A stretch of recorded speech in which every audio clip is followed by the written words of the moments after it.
모든 교양은 남 얘기죠. 안 물어봐도 알려주는 남 얘기. 80회 마지막 3부 방송 시작하겠습니다. 전공투 이야기. 자, 우리가 왜 전공투를 지금 이 시점에 뜬금없이 하느냐 말미에 가르쳐드리겠습니다. 그럴 때가 되었기 때문에. 네, 시절이 아니지. 그럴 날이 왔죠. 인생이 얼마나 역사가 우연으로 되어 있는가. 이 아이러니. 참고로 저희가 지금 이 방송을 녹음하는 오늘은 10월 26일입니다. 네. 그렇습니다. 어떤 분의 어떤 일이 어떻게 일어났다. 누구에겐 비극이고 누구에겐 희극인. 그리고 누구에게는 기일인. 그렇죠. 그런 누구에겐 날입니다. 축복인. 자, 중세 서양을 배경으로 한 영화나 드라마를 보거나 우리 왜 후삼국 시대 전투 이런 거 보면은 한번 그 전형적인 이미지들이 있어요. 성이 있으면 네. 그 성을 누구는 공성을 하고 있고 누구는 농성을 하고 있죠. 수성을 그쵸? 하고 있죠. 그래서 위에서는 화살비가 떨어지고 밑에서는 뭐 돌도 던지고 그다음에 사다리 놓고 사다리 놓고 이런 거. 이거 이제 보통 성을 지키고 있는 걸 농성이라고 하고 성을 공격하는 거 공성이라고 하죠. 네. 일본의 전공투가 네.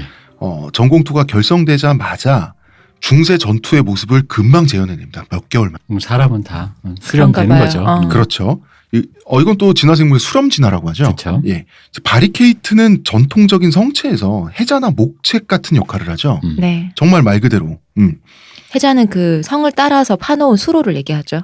예, 그렇습니다. 목책은 그 지상 수비 시설이고, 근데 점거해서 농성에 들어가려면 먼저 공성을 해야 되죠. 네. 그러니까 건물을 먼저 탈취해야 그걸 지킬 수가 있어 안에서. 그래서 전공투는 공성, 농성 기술을 동시에 배우게 됩니다. 뿐만 아니라 야전까지 마스터를 하게 됩니다. 야전은 뭘 말하나요? 야전은 개활지에서의 싸움. 들판에서 싸운다. 경찰의 포위망이나 저지선을 뚫는 법, 거꾸로 포위 섬멸하는 법까지 학습하게 돼요.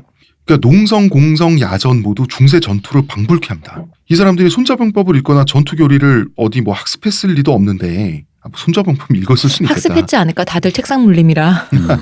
아무래도 인간은 비슷한 조건에서 비슷한 결과를 뽑아내는 것 같은데 네. 수렴진화 대표님 말씀하셨지만 너무 빨라요. 근데 사실 그럴 수밖에 없는 게 현대 근대 전투에서 흔히 말하는 무기가 있어야 되는데 얘들이 이때까지는 그냥 무기라고 했자 뭐 쇠파이프 짱돌이 다니까 그런 원시적인 무기를 가진 상태에서 전술을 고안해내다 보면 결국은 이제 어떻게 그렇게 수렴진화적으로 머리가 있는 애들이다 보니까 그리고 이 사람들이 충각 파쇄까지 일사불란하게 구현을 해냈습니다. 충각 파쇄. 여러분 우리나라 사극에 보게 되면 공격자는 성문을 빨리 열고 싶죠. 네. 그래서 뭐 임진왜란 드라마 이런 거 보면은 왜군들이 커다란 나무 기둥을 통나무를 앞을 뾰족하게 갈거나 해가지고 네. 여러 명이 들고 이렇게 여러 명이 들고 가가지고 연필처럼 뾰족하게 깎아서 연필처럼 뾰족하게 깎은데 엄청 거대한 네. 자이언트 연필을 여러 명이 들고 에밀레종 치듯이 좀 뛰듯이 타종을 하죠. 그렇죠. 네. 성문을 타문을 하죠. 이거를 전공투가 만들어서 일사불란하게 구현을 해냈어요. 이걸로 뭘 하냐? 경찰의 저지선, 왜 경찰들 정경들이 네. 방패 들고 쭉 서 있잖아요. 네. 이거를 그냥 뚫어서 날려버리는 거예요. 이거를 이 충각기를 네. 한 기만 운영하는 게 아니라 동시에 수십 개까지 동시에. 대단하지 않습니까? 대단하다. 정말 대단한 것 같아. 그런데 당시에 일본의 경찰들이 쓰던 방패 있죠. 네. 예, 그 방패가 굉장히 그 로마군 방패 그 디자인이잖아요. 네. 크기도 그렇고 그 방패가 얇은 철판을 하나만 대면 위험하니 그냥 2개 된 거에 불과했어요. 그렇죠. 강화 플라스틱 뭐 이런 게 아니었다고. 당시 뭐 지금 60년대 얘기하는데 그렇겠죠. 스테인리스 뭐 이런 게 아니란 말이야. 이때 대테러 전략 이런 것도 없던 시절이에요. 그러니까 그냥 뚫리는 거죠. 뭐. 나를 향해서 이 충각기가 달려오고 있잖아요. 이 내 방패에 걸리면 방패는 뚫리고 자기는 꽃이 되는 거야. 피해야지 그러면. 이게 주는 공포는 어마어마했다고 하죠. 대단합니다. 자, 저희는 광고 듣고 오겠습니다. 저한테서 뭐 달라진 거 느껴지지 않나? 뭐요? 아니 그 내 반짝반짝. 머리에서 반짝반짝이 아니라 빽빽. 흑채가 맞다 이거. 흑채는 아닙니다. 그럼 뭐 한방? 사람의 머리카락은 동물의 털이라는 거지. 그래서 동물 세포로 모근을 복원한다는 거지. 어떻게 가능합니다. 티스템 연구소의 동물줄기세포 배양액은 거짓말을 하지 않습니다.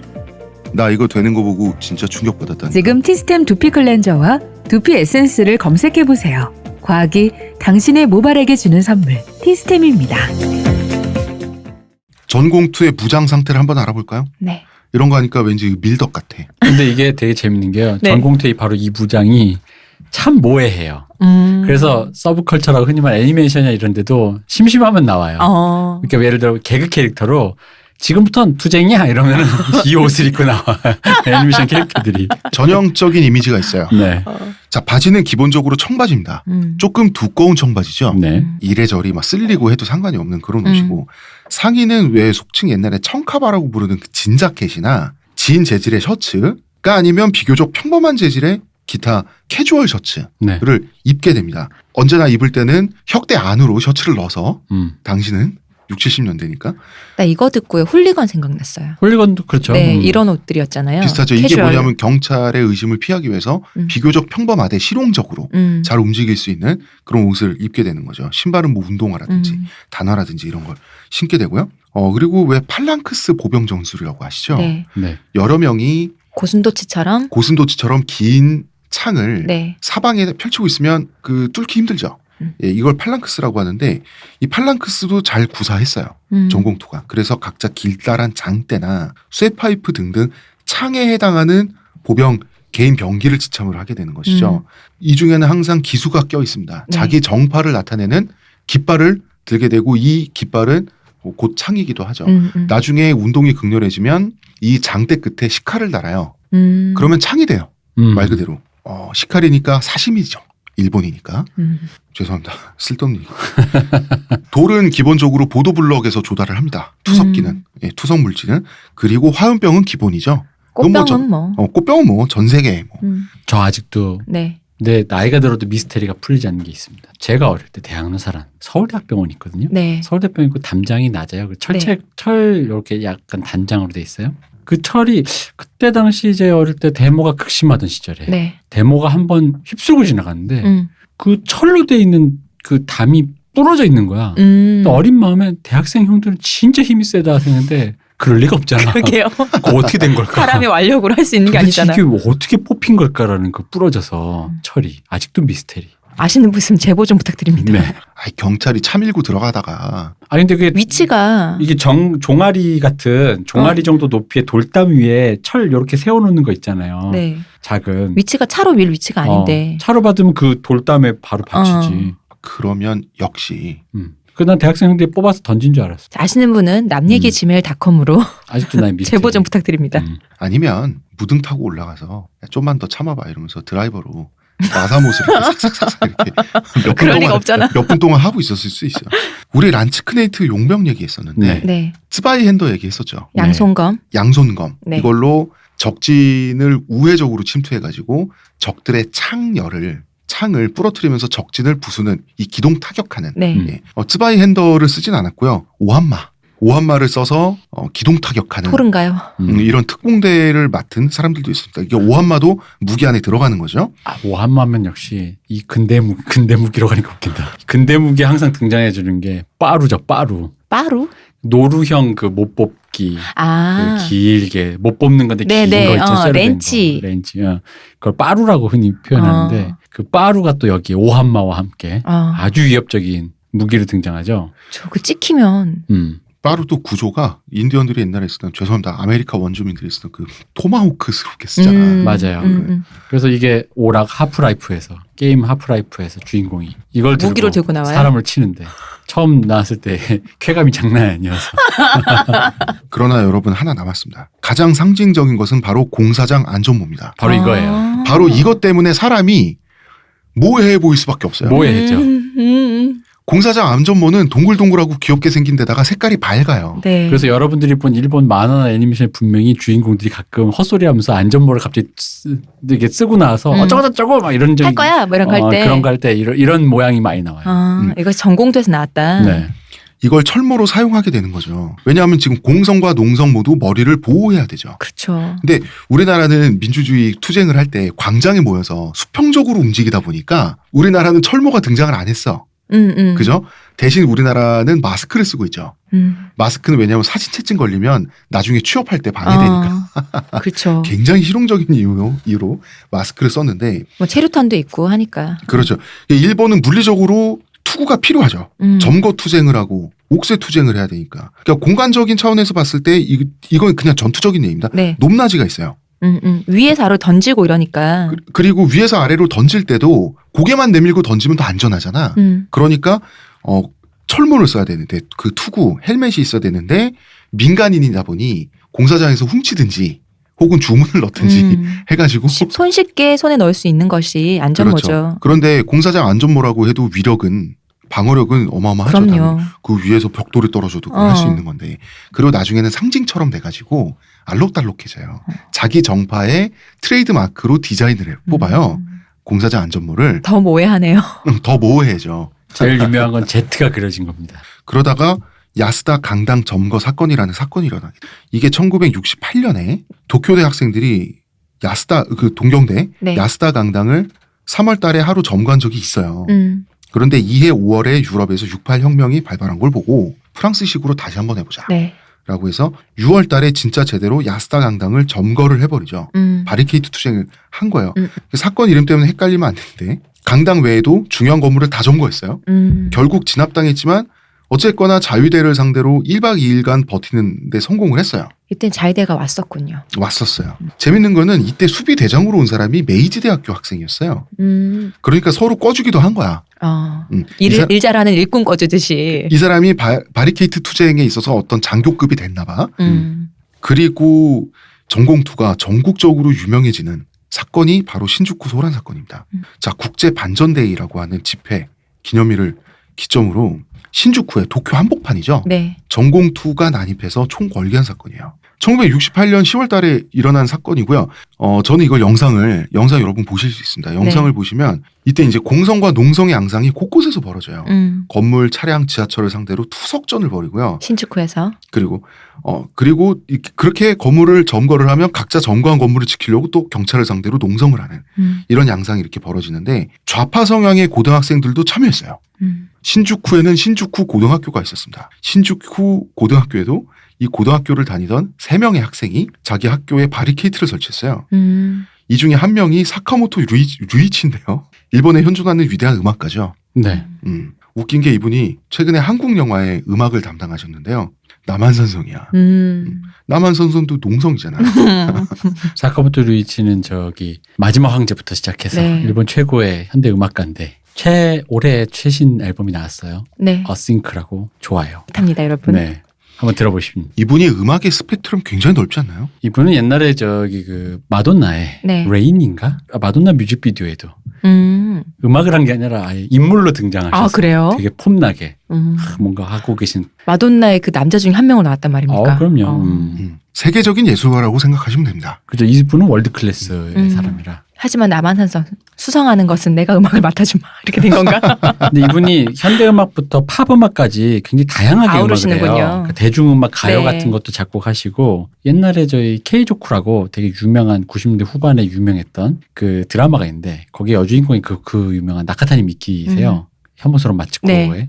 제가 그분 너무 좋아합니다. 그분이 부른 노래. 혐오스러운 이상하게 나카타니 미키의 노래만 사카모토 리치가 프로듀싱을 해주는데 둘이 무슨 사이냐. 그러게. 왠지 그런 얘기가 떠돌던 게 있었습니다. 네. 자, 아니 각자 건물 하나씩 점거해서 농성하면 뭐하게라는 생각이 드는 건 사실이에요. 네. 근데 이게 왜 그렇게 되냐면 중앙수뇌부가 없잖아요. 전공투는. 전공투는 수평적인 느슨한 연대에 네. 시작을 했단 말이야. 그러다 보니까 따로따로 기록 경쟁을 하게 돼요. 우리 대학이 더 괜찮아. 더 잘하고 있어. 그렇죠. 어느 대학 전공투가 더 대단한 장소. 예를 들어서 그 공중 화장실보다는 시청 본관 건물이 더 중요한 장소잖아. 뭐 도쿄타워라든지 뭐 이런 그렇죠. 식일 거 아니에요. 더 대단한 장소를 더 오래 경찰과 대치하면서 차지하고 있었는가로 스웩 경쟁을 하게 되는 그런 양상도 어쩔 수 없이 인간인 이상 들어갈 수밖에 없죠. 왜냐하면 그러니까 농성이라는 걸 왜 하냐면 특히 현대에서 농성이라는 건 결국 마비시키는 거거든요. 건물이 차지하고 있는 어떤 기능을 마비시키는 네. 거죠.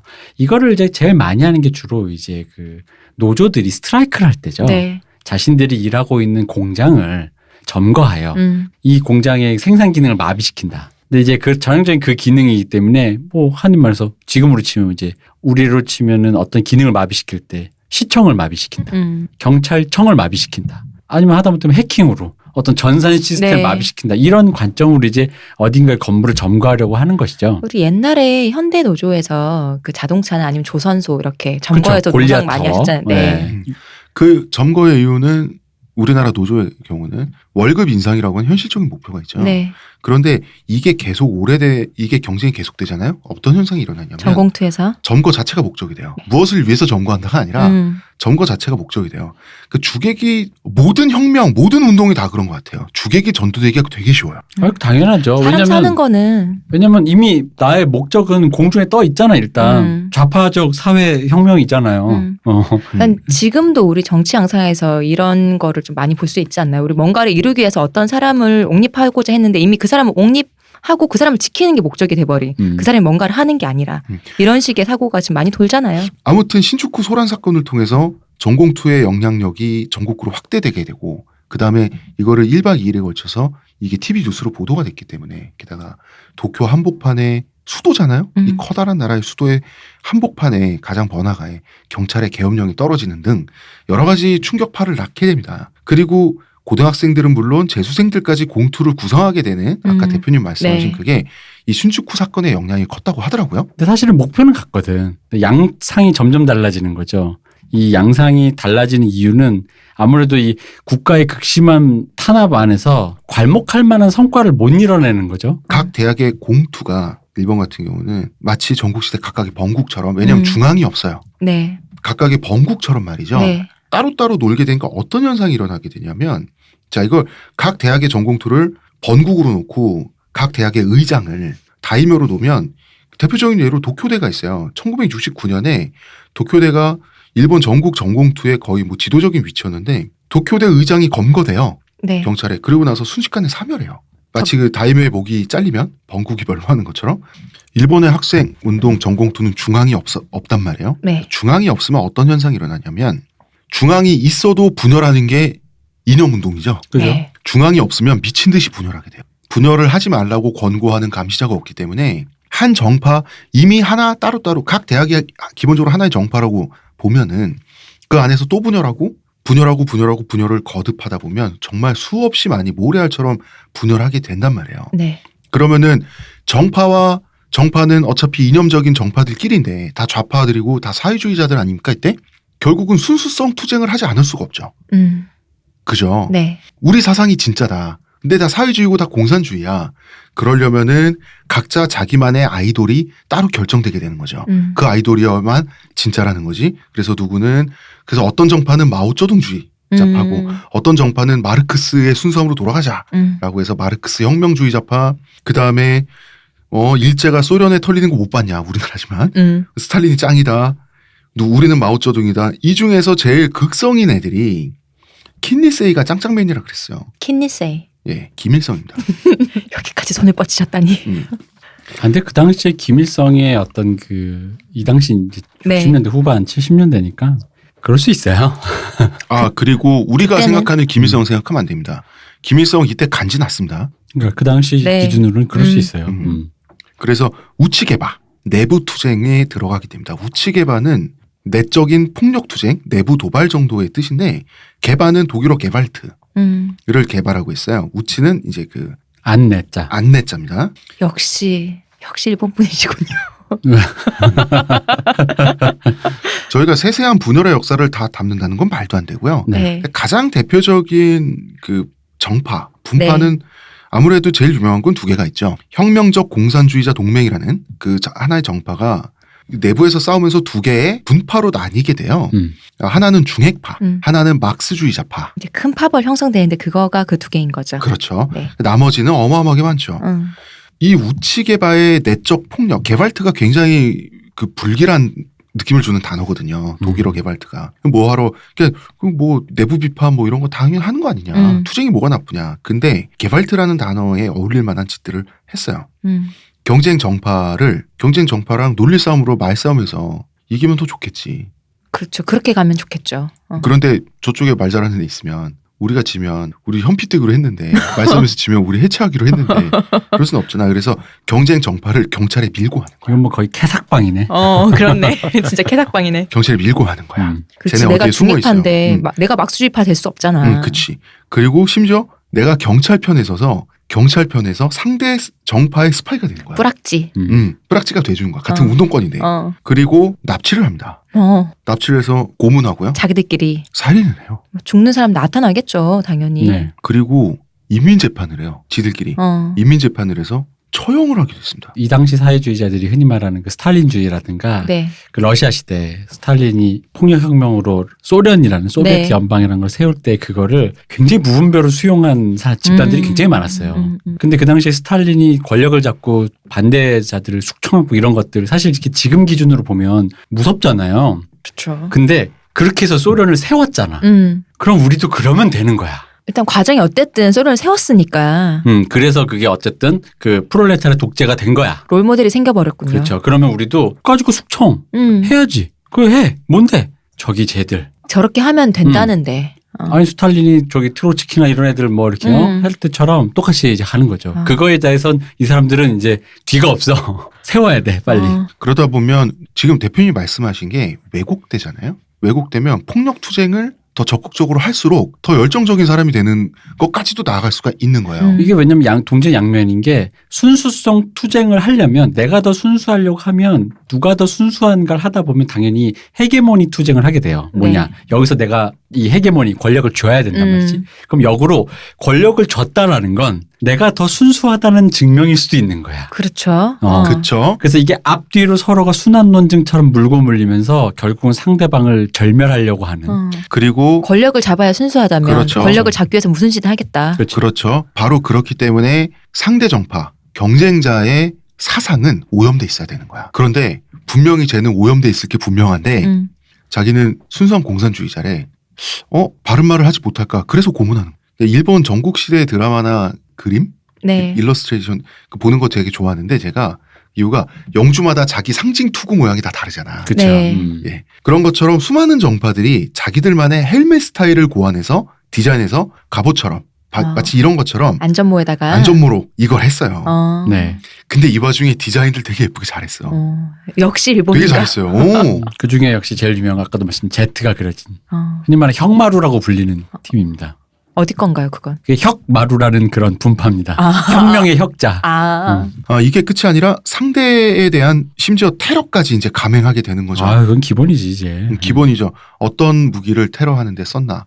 쇠로 된 알루미늄 야구방망이 평이하죠. 일본도 뭐 본격적인 거죠. 그 시카를 그렇게 많이 썼다 그래요, 실제로는. 구하기도 쉽고. 구하기 쉽고. 왜냐. 그냥 사람이 막대기나 어디 공사장 임무인 척하고 네. 막대기나 뭐 이렇게 뭐 볼대 이런 걸 들고 다니면 그거 가지고 뭐라고 하는 사람은 없죠. 그리고 이제 사실 가슴속이나 배낭 안에는 시칼이 있는 거야. 사시미 칼이. 그리고 필요할 때 조립을 하면 창이 되잖아. 바로 이렇게. 그때 있었는지 모르겠지만 천엔샵만 가도 살 수 있는 게 시칼인데. 이거 하니까 그게 생각나는군요. 얄팍한 작가님이 네. 어디 영화 현장에서 소품으로 썼던 그런 이런 씬을 찍으려고 네. 그런 이제 쇠파이프와 야구방망이 같은 거를 버린다고 하길래 아이고 소품을 썼는데 버리면 나 줘라. 근데 그럼 당연히 이게 무슨 깡패들의 그런 씬처럼 보이니까 테이프도 감겨 있고 뭐 이렇게 전문인들의 어떤 용법처럼 보이고 손에 창 맞게 이게 흙도 가만히 묻어 있고 했었다는 거예요. 근데 이 양반이 오토바이를 타는데 네. 그걸 집에 갖고 가고 싶어서 등에 메고 X자로 메고 네. 붕 왔는데 그날따라 그렇게 교통이 쫙 앞이 길이 열리고 굉장히 그 신호도 굉장히 평탄하게 받고 사람들이 나에게 되게 호의적으로 운전을 하고 오토바이 앞에 가리막나고 뒤에서 빵빵거리는 자동차도 없고 모든 운전자가 나에게 방어 운전을 해주는 평화롭게 왔다는 그분의 외모와 그 쇠파이프 이런 것들이 결합되면 그럴 수 있다. 여기까지 얘기를 들으신 청취자 여러분들은 직감하실 거예요. 이제 뭐가 터질 때가 돼요. 그죠. 여기까지 오고 그냥 사그라들 수는 없어요. 네. 아주 장렬히 망하게 되는데요. 자, 저희는 광고 듣고 오겠습니다. 하루의 건강을 위해 아로니아 농축액을 물에 섞어 마시는 것도 귀찮다고. 그런 당신을 위한 평산네이처의 새로운 야심작 하루니아. 하루에 한 포 알약으로 섭취하는 아로니아 농축액입니다. 이제 건강과 함께 간편함도 챙기세요. 국내 최대 함량, 최다 판매를 자랑하는 평산네이처가 만들었습니다. 전 편한 게 제일 좋아요. 하루니아. 대표님은 일본의 대문호였죠. 미시마 유키오라는 사람 제가요? 이 사람이 난 겁탈범이었습니다. 일개 겁탈범. 비슷해. 음. 미시마 유키오라는 인물을 제가 말씀드리고 있는데요. 네. 미시마 유키오를 보면 대표님 네. 강간범이면서 문호인 게 가능해. 이 사람을 강간한 보면 적 있어? 아니 사람이 이상하면서 재능이 있는 게 아. 가능하다고. 대표 그때 글도 썼는지 다시 한번 해봐 그거 내가 봤을 때 전생 아니야. 전생 체험 다시 해봐. 일개 겁탈범. 아무리 그래도 미워하면 안 되지. 미시마 유키오 전공투 대결이라는 일이 있었습니다. 네. 미시마 유키오가 1969년도에 동경대에서 청중 겸 논쟁 상대인 전공투 엘리트 1000명하고 대담을 한 사건이에요. 1000대 1이에요? 네. 1000대 1인데 이게 말이 대담이지 격쟁이죠. 근데 이게 굉장히 품위 있는 논쟁이어서 책으로 정리돼 있고 우리나라에도 번역 출판돼 있습니다. 이 영상을 보면 미시마 유키오가 외모가 괜찮죠. 그리고 이제 토론 내내 이때 당시 옛날이니까 담배를 피우면서 되게 젠틀하고 유머러스하게 대결을 해요. 아 참고로 미시마 유키오 모르시는 분은 신경숙 작가님이 그토록 사랑하시는 분입니다. 네. 모든 문장을 다 외워서 네. 자신의 글을 녹여내셨죠. 쓰시는, 네. 이러면 어떤 청취자분들은 모르니 신경숙 작가께서 네. 미시마 유키오의 소설의 문장들을 표절해서 쓰다 걸린 일이 있었습니다. 네. 동경대 학생들 뭐 머리가 당연히 좋으니 동경대 갔겠지. 그런데 그 외모 진짜 괜찮은 애가 사회보더라. 이 학생들과 미시마 유키오가 사용하는 언어들도 그 다음에 꺼내는 주제들 천황제의 역사라든지 철학이라든지 사회란 무엇인가 이런 얘기를 하다 보니까 얘기가 굉장히 내용도 고급지죠. 고급스러운데 봄에도 좋더라. 내용이 이중적이에요. 소재는 고급스러운데 주제는 좀 얼빵한? 이게 왜냐하면 미시마 유키오는 극우주의자예요. 유명하죠. 현대 일본은 천황에 대한 맹목적인 충성과 이 사쿠라 끝발을 잃었다. 나태하고 약해졌다. 이런 생각을 하던 사람이 미시마 유키오고. 근데 이제 극우라고 표현하면 사람들이 헷갈릴 수 있으니까 키시노부스키랑 뭐가 다르냐. 그러니까 이분은 덴노주의자, 흔히 말하는 천황주의자입니다. 네. 천황제를 유지하고 천황 밑으로 일렬종대로 우리가 모두 충성을 외치는 식의 그런 식의 우익. 지금과 같이 그렇죠. 안 된다. 이런 거 안 된다. 이것은 관념적인 우익이죠. 그죠? 왜냐하면 그렇게 치면 이분 기준으로 보면 왜 새누리당 우리 같이 흔히 말하는 네. 수구 세력이라는 새누리당 사람들은 되게 근대인 시민인 거예요. 이분은 약간 좌우라기보단 전근대적인 세계관을 정근대로 회귀하려는 이유는 이 사람이 퇴폐적인 탄미주의자이기 때문이에요. 유신 전으로 돌아가자. 그것이 보기에 아름답다라고 느낀 거예요. 그죠? 이에 반해서 전공투는 극좌파잖아. 일본은 미제국주의 앞잡이고 목표는 정반대인데 현 체제를 전복하는 데 있어서는 한편이라고 느낀 거예요. 이 양측이. 적게 적은 나의 편. 네. 그래서 둘 다 서로를 회유하려고 만난 거예요. 네. 그런데 학생들도 웃긴 게 1000명이 왔어. 미시마 유키오 말 잘한다고 말씀해서 이겨서 왜 회유해야지? 아니 미시마유키 이 당시에 굉장히 힙스터였어요. 일단 글을 잘 써요. 천재란 말이에요. 거기다가 이분이 지금 기준으로 치면 약간 관종이어가지고 수많은 미디어나 이런데 영화 배우나 뭐 이런 아니, 지금 기준으로 치면 약간 심한 관종이지. 네. 아니 근데 이 정도 관종 돼야 셀럽 되는 겁니다. 아, 약간 그렇죠. 관종이면 트위터 몇 번 하다 현자타임 바로 오죠. 근데 이제 이런 정도면 이제 어마무시한 관종. 제대로 된 관종이다. 티피컬하다. 적통이다. 관종 적통이다. 근데 이분이 그 동성애자고 그 자신의 그 정체성에 대한 굉장히 그 뭐랄까 그 자기 부정적인 태도가 있어요. 그 가장 처음에 이름 날린 소설도 동성애에 대해서 네. 쓴 거잖아요. 자기 존재 그리고 이 사람이 또 병약한 네. 농인이다 보니까 나중에 헬스를 엄청 해가지고 탐미적이고 싶으니까 자기 몸을 엄청 내 그래서 그거 갖고 막 화보도 찍고 막 그랬어요. 그죠? 이게 화보도 찍고 자기 몸이 너무 멋있는 거야. 아름다울 때 찍어놔야죠. 자기 몸 멋있는 거야. 그래서 나만 보면 쓰나. 막 나중에 옷 입고 딱 나올 때 옷도 되게 잘 입잖아요. 할 때도 보면 옷 되게 멋있어요. 그러니까 이 사람이 그런 기분 지금 같은 되게 셀럽이었던 거야. 연예인 같은 느낌의. 근데 어떻게 보여지느냐에 이 사람이 엄청 천착을 했더라고. 근데 이 사람이 글 써놓은 거 보잖아요. 이 일을 제기했어. 잘 써. 글을 잘 쓰는 그러니 거야. 일본의 대문으로 남았죠. 그러다 보니까 이게 왜 실력과 그런 게 다 검증되다 보니까 관종이라고 까기에 좀 애매한 그런 거 있잖아. 그런 사람이었던 거죠. 너무 과하게 가긴 했지만. 네. 그래서 양측 모두 회유는 실패했어요. 어쨌든 이 대결은 우호적인 분위기 속에서 젠틀하게 끝났는데 그럼 이게 사실 그냥 멋있는 낭만적인 사건으로 남을 뻔했어요. 그런데 시간이 약간만 지나면 좀 웃겨져요. 동경대 학생들은 3개월 후에 학교 의장이 검거되니까 와해됐죠. 예, 와해돼 버리고요. 미시마 유키오는 1년 후에 대담 1년 후에 공개 할복 자살이라는 사건을 일으키죠. 네. 관종의 끝 아닌가요, 이거? 그렇습니다. 죽음 생중계. 근데 그게 할복이야. 할복인데 진짜 보통 실패도 안 하고 어찌어찌 결국 죽었어요. 이거 자위대들 앞에서 했어요, 이 짓을. 그러니까 이게 뭐냐면 결국 쿠데타를 일으켜달라. 네. 자유되어 일어나라. 나의 뜻에 동참해서 지금 체제를 없애고 천황과 함께 가자. 이거 되게 옛날 저기 우리 네. 유신 쫙 할 때 들었던 네, 네. 딱 그 비슷한 소리 한 거예요. 근데 이게 이미 이제 근대국가가 됐지 않습니까? 웃긴 게 미시마 유키오가 연설하는 장면도 남아있어요. 근데 연설하는 장면에서 보면은 그때가 마침 점심시간이어가지고 사람들이 짜증난다고 야유해요. 자기들가. 배고프니까. 꺼져요 말하면서 막. 그래가지고 수많은 사람들 대문호부터 해서 심지어 우리나라의 이 미시마 유키오의 이 사건 자살 사건을 두고 김지아 선생님이 시를 쓴 것도 있습니다. 그 정도로 굉장히 동아시아에서는 유명한 사건인데 뭐 그냥 웃긴 사건이에요. 근데 본인은 본인의 이제 이데올로기에 투철하게 이제 뭐 하려고 했는데 사람들이 왜 그런가 뭐 이게 약간 사무라이처럼 네. 그렇게라도 해줬어야 되는데 죽더라도 사람들이 다 피식하다가 그렇게 된 거죠. 웃기잖아. 그리고 할복 자살할 때 정작 할 때는 할복이라고 하는 그 행위, 네. 그 인간의 사무라이적인 인간의 최후의 행위가 낭만적으로 본인은 막연하게 생각을 했겠으나 정작 자기 배에 칼을 꽂아보니 너무 아파서 온 방아를 떼굴떼굴 굴러가면서 엄청나게 고통스럽게 죽었단 말이야. 그래서 이 친구가 원래 할복이라는 게 자신의 저기 그 배를 가르고 목을 쳐주잖아요. 그죠 내장이 나올 때 그 네. 고통을 덜어주고 목을 친구가 이제 쳐주는 건데 여기서도 그 친구가 쳐주는데 문제는 그 친구가 얘 다음에 나거든. 내 목은 누가 쳐줘? 아니 그 참상이 무섭다. 누가 사람이 어. 앞에서 이렇게 그렇죠. 창작 꺼내고 그러면 무섭다고요. 그러니까 약간 그러다 보니까 이게 목을 2번인가를 미스를 했어요. 더 아팠을 거 아니야. 그래서 그 옆에 있던 진짜 검도를 했던 친구가 그 칼을 뺏어서 이렇게 단칼을 했어요. 쳐줬군요. 근데 이제 이때 이 목을 쳤던 칼이 그 유명한 세키노 마고노쿠라는 일본의 되게 유명한 명검이에요. 보검 정도 되는 거야.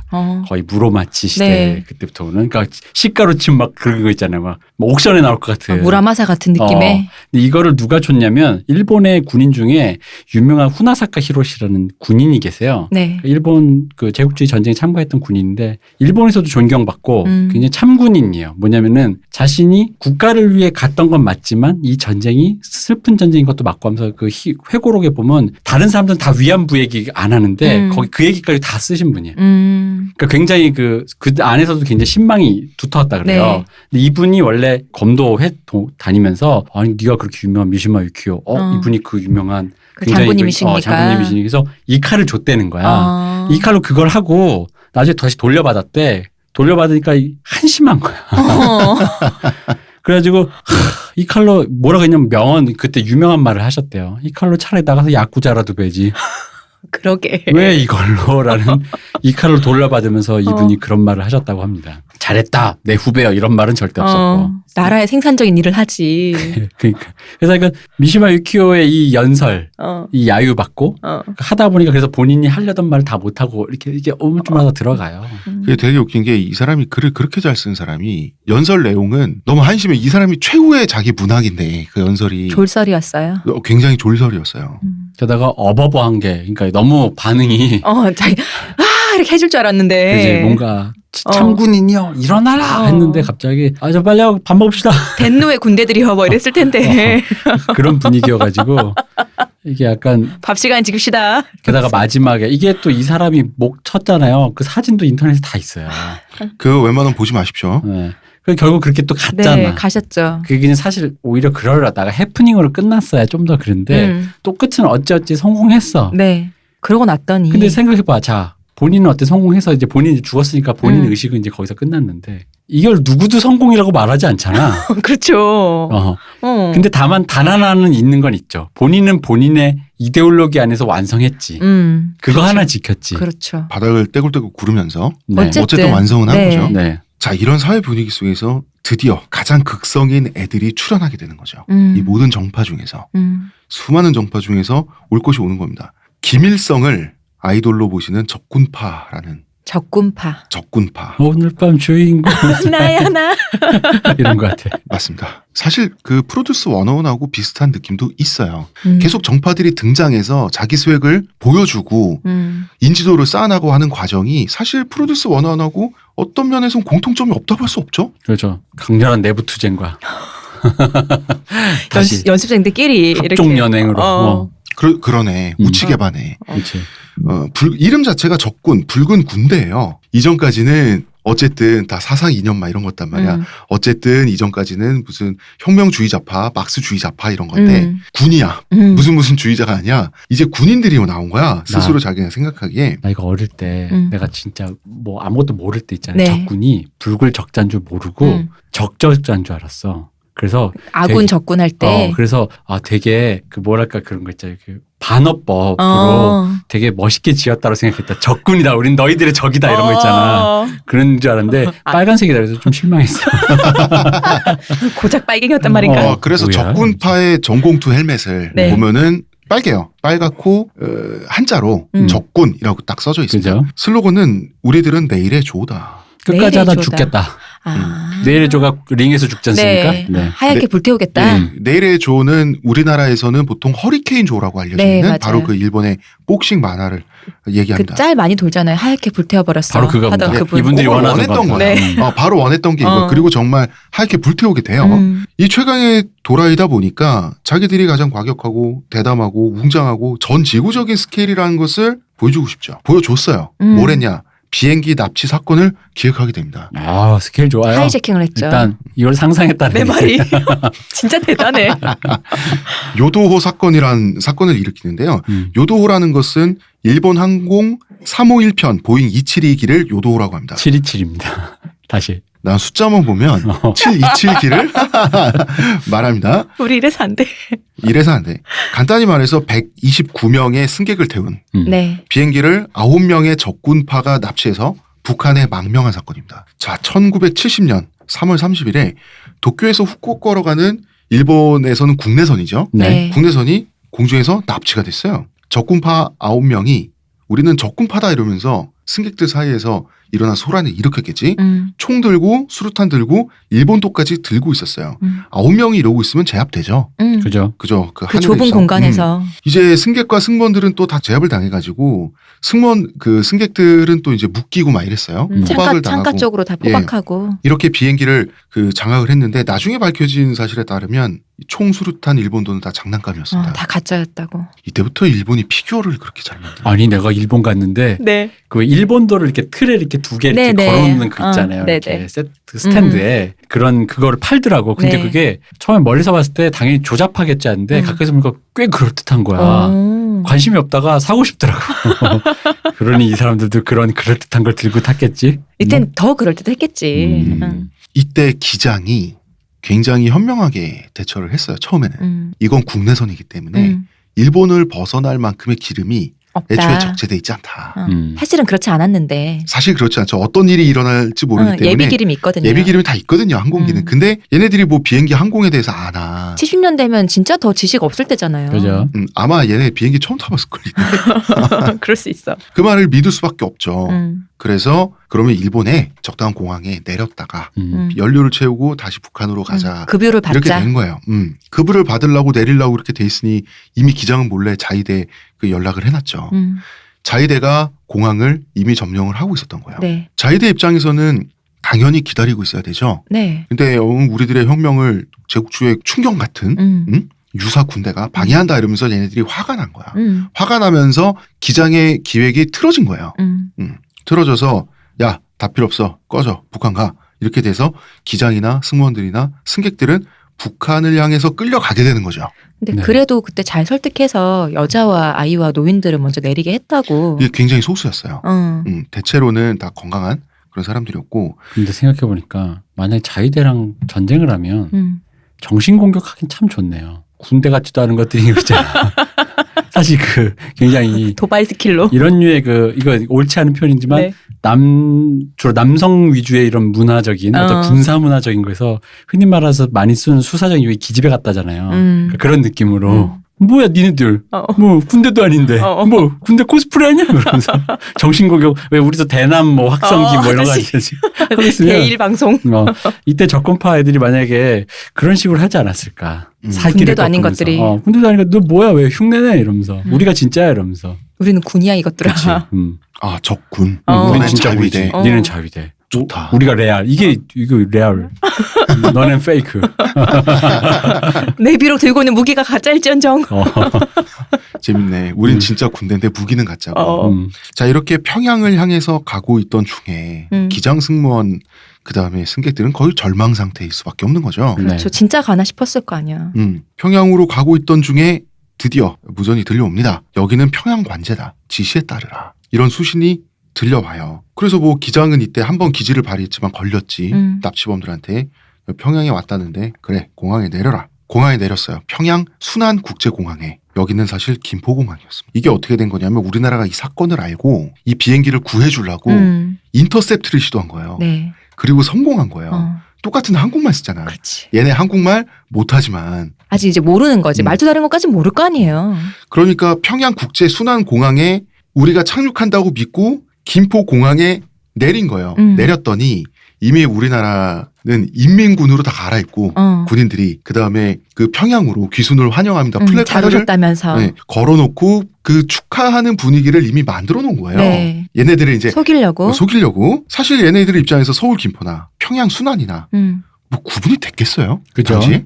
이게 그때 또 기장이 갖고 있던 지도가 되게 좀 이렇게 자세하지 않은 지도기도 하고 우리나라 서쪽으로 가서 동쪽으로 이렇게 틀었는데 이게 38선 근처면 애매하잖아요. 그 김포 위치도 그렇고 속기 더 좋았었다고.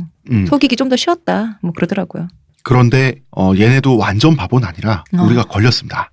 네. 여러 가지 설이 있는데 여기 흑인 미군이 어슬렁거리는 걸 보고 에이 여기 남조선이구나 라고 알아챘다는 얘기가 있고요. 네. 또 하나는 뭐가 있죠 대표님? 그 김포공항에 미군 국적의 비행기가 있는 걸 보고 여기 지금 남한이잖아 라고 알았다는 설도 있고.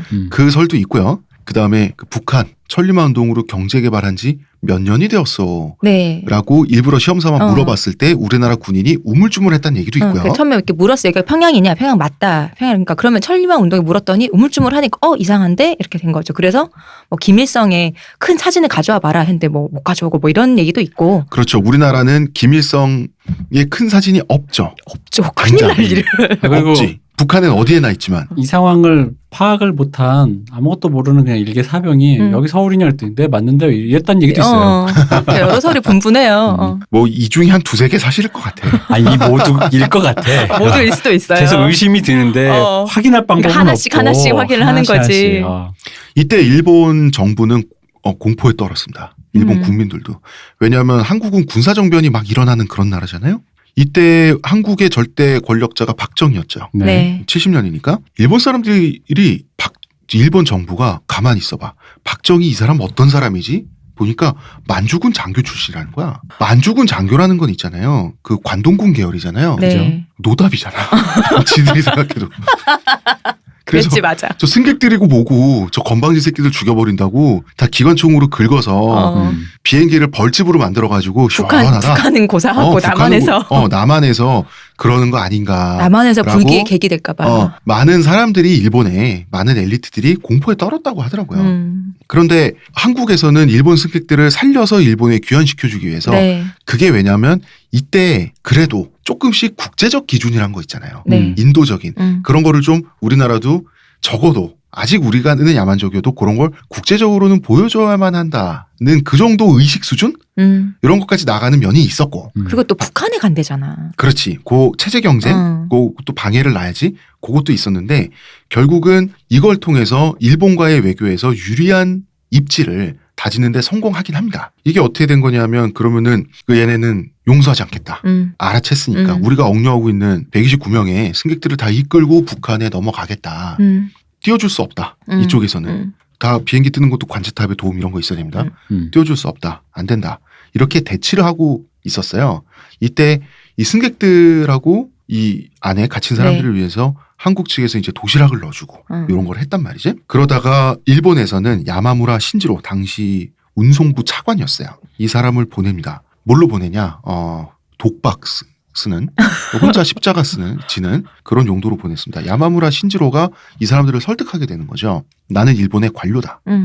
너네들의 적이다. 관을 타격하는 게 체제 저항 세력의 정말 타격이죠. 아무 죄 없는 민간인들인 일반 시민들은 내버려 두고 나만 끌고 가라 해서 설득이 된 거예요. 또 이때 승객 중에서 미국인도 2명이 있고 그래서 보낼 수가 없잖아요. 미국에 만약에 정말 북한 가면 일본인들은 올 수 있다 쳐도 미군은 또 그렇지 못할 거 아니에요. 70년에. 그래서 뭐 여러 가지 그래서 안 된다 하면서 얘기가 오가다가 결국은 다 풀어주고 이 사람이 갔다는. 이 사람들 되게 웃긴 게 가짜 장난감 무기만 챙긴 게 아니라 굉장히 많은 양의 책들도 챙겨갔어요.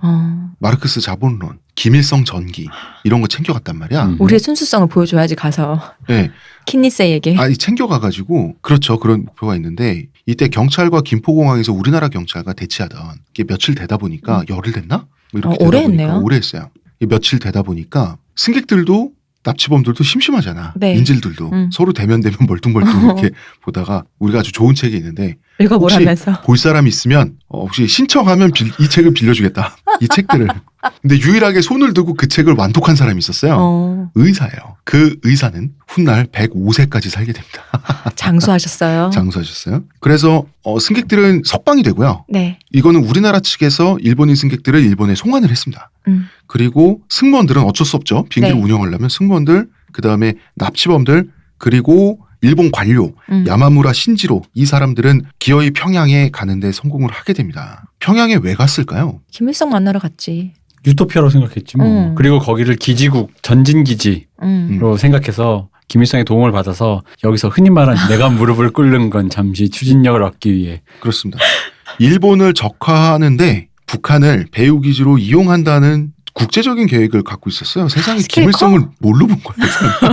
수령님. 아니 나랑 뜻을 같이 하는 동지라고 생각했겠지. 그렇지. 프렌드라고 생각했겠지. 그렇지. 일면식은 없지만. You red, I'm red, we are red. 올레드? 아몰레드? 빠이빠이. 3명은 북한에서 죽었고요. 네. 뭐 승무원이랑 야마무라 신지로는 뭐 다시 돌아갔습니다. 네, 일본으로 보내졌어요. 한 명은 일본에서 스파이 활동하다 검거됐어요. 북한 측의 요원으로 이용된 거죠. 나중에. 또 한 명은 태국 방콕에서 위조 지폐 찍고 있다가 또 태국 현지에서 경찰한테 체포된 다음에 일본에 송환됐어요. 나머지 4명은 이제 지금까지도 일본인 마을, 평양의 일본인 마을에 살면서 체제 선전에 이용당하고 있어요. 그리고 지금도 멀쩡히 잘 살아서 트위터도 개설했습니다. 최근에 이 아, 사람들. 그렇군요. 예. 트위터로도 헛소리를 하는데. 트위터로도 우리는 내일의 조다 이거 하던데요. 아, 그래요? 예, 지금 할아버지 다 돼가지고. 아직 덜 태우셨나 봐. 이상한 문구도 써있고 그래요. 몇 년을 태워야 돼? 그러니까 트위터로는 이런 얘기를 업로드를 자기들이 하는 게 아니라 어떤 일본 그렇죠. 내 어떤 사람들이 해준다라고 하는데 그 북한에는 이 일본인 마을이 꽤나 그 좀 상류층 마을인가 봐요. 그래서 되게 먹고 살기 편한 상태라고 하더라고요. 지금 50년째인데 근 50년대 아직도 들 태우셨어. 네, 그렇죠. 이 사람들은 성공했어요. 왜 성공했는지 아세요? 이제 곧 얘기를 하겠지만 지금 적군파 네. 간부들, 살아있는 사람들, 지금 감옥에 드나드는 잡범이 된 사람들도 많고요. 정부 지원금으로 근근히 먹고 산 사람들 많고요. 완전히 몰락했기 때문에. 아, 그리고 어떤 사람이 있냐면 2000년대 들어가지고 편의점에서 오징어 2마리하고 시장에서 오징어 2마리, 그다음에 현금을 조금 훔치다가 걸린 사람이 있는데 일본을 한때 공포에 떨게 한 적군파 간부야. 노인돼서 이러고 있는데 이 사람들 보면 때깔도 좋고 지금 평양에 아주 깨끗하고 정비가 잘 된 일본인 마을에서 그 서울로 치면 설해마을 같은데요. 아, 이게 일본에 남아있던 전공투들은 모두 거의 선멸되다시피 했으니까. 선멸되고 몰락하고 범죄자 되고 이랬는데 지금 체제선전에 이용만 당해주면 아주 자기가 좋아서 갔는데 뭐. 실제로 이 사람들 사진 보니까 얼굴도 만족하고 있는 그런 얼굴이에요. 아마 이 또 일본인 아마 두 분은 일본인 여자 또 배우자를 만나셔갖고 네. 그래서 일본에서 이제 송환을 계속 얘기하는 게 6명에 대해서 뭐 얘기를 한다고. 그리고 이게 이제 이 북한으로 가가지고 이렇게 적군파가 이런 식으로 네. 인질하고 근데 그걸 남한이 이제 어쨌든 도와줬잖아요. 네. 그러다 보니까 이제 요게 말빨이 서는 게 뭐냐면 일본 애들이 여차하면 그 북송선 있잖아. 제2동포들 북송선 보내가지고 그런데 그 일본에서 묵인하고 그런 거를 남한 정부에서 굉장히 뭐라 그랬거든요. 하지 말라고. 관계를 하지 말든가 아니면 허가를 하지 말든가 니네도 북한이랑 교역도 없는 주제에 그건 왜 왔다 갔다 그런 그 말빨이 쓰기 시작한 거지. 우리가 일본이 빚을 졌죠. 이게 외교적으로 우리 굉장히 한동안 한국으로 하여금 일본에 대해 굉장히 유리하게 만든 그런 사건이 김포공에서 이거 하나 잘해가지고. 사실 되게 센스 있지 않나요? 네, 진짜 센스 있어요. 사실 일본에서 막 요청한 것도 아니었는데 이거. 이 적군파는 이제부터 큰 사건을 일으켰잖아. 네. 네. 국제적인 큰 사건을 일으켰고 일본도 우리나라처럼 이제 체면 문화가 우리나라보다 강하다 보니까 국제적으로 망신을 샀다라고 하는 감정부터 시작해서 비행기 납치라고 하는 건 이만저만한 사건이 아니거든요. 그럼요. 얘는 그냥 길거리에서 가투투땡하고 스케일이 달라. 스킬이 달라 농성 뭐 이런 게 아니야. 이건 비행기란 말이야. 이제 일본 경찰이 이잡듯이 적군파를 잡게 돼요. 진짜 이잡듯이 잡아서 적군파 간부들이 속속들이 검거되고요. 경찰서 가서 후드려 맞고 이렇게 될 때 적군파가 이제 멸망 직전에서 생각해낸 마지막 탈출구. 마지막 탈출구가 뭐가 있을까? 국제적인 테러리즘 단체가 돼서 살아남자. 이렇게 된 바에. 이 당시엔 또 70년도부터 80년대까지는 세계적인 테러리즘 단체들이 많았죠. 뭐 아일랜드 무장부터 네, 시작해서 IRA. 뭐 이슬람 뭐 말할 네. 것도 없고 뭐 팔레스타인 해방전선이라든가 뭐 그러다 보니까 우리도 음. 그들과 같은 대의를 공유한 일본의 어떤 그 자치 사회주의 혁명을 위한 그런 테러 단체가 돼요. 되잖아요. 딱 자연스러운 흐름이죠. 그 당시로 치면. 살아남으려니 지금의 IS가 되겠어라는 느낌과는 좀 다릅니다. 좀 다르죠, 달라요. 그거는. 왜 네. 다르냐면 그때는 국제 테러 단체의 수장 정도 되잖아요. 그러면은 국제적인 스타였어요. 스타였어요. 되게 힙했어요. 사실 그거를 살짝 라이트하게 엔터테인먼트 시킨 게 에이트 공대라고. 그렇죠. 네, 그거예요. 자, 그런데 적군파는 테러리즘 단체가 되었던 경험이 없으니 외국의 유명 단체와 손을 잡자. 그래서 팔레스타인 인민해방전선하고 손을 잡게 돼요. 유물론자와 네. 신을 숭배하는 사회들이 빨갱이들하고 무슬림이 동지가 되는 네. 기가 막힌 사건이 일어납니다. 유신론자와 유물론자들이 동지가 됩니다. 적의 적은 우리 편. 대의가 이래서 무섭다.